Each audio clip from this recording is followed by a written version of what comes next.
శాసనసభ్యులు హరీష్ అండ్ కేటీఆర్కు ఒక సూచన చేయదలుచుకున్నాను. హరీష్ రావు గారు, మీ అసూయను కొంచెం తగ్గించుకోండి.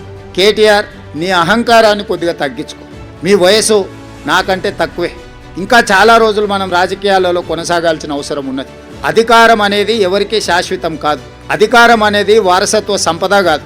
కాబట్టి నా సూచన, ఒక 2 సంవత్సరాలు ఓపిక పట్టండి. ఇంకా 3 ఏళ్ళు ఉంది జనరల్ ఎలక్షన్కి. చివరి సంవత్సరంలో రాజకీయాలు చేద్దాం. 2 సంవత్సరాలు సహకరించండి.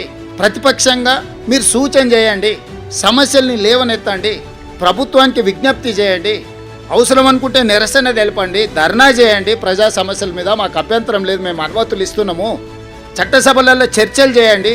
తప్పుడు ప్రచారము, నువ్వు డబ్బులు ఇచ్చి పెట్టుకున్న సోషల్ మీడియా నువ్వు చెప్పిందే రాస్తాడు.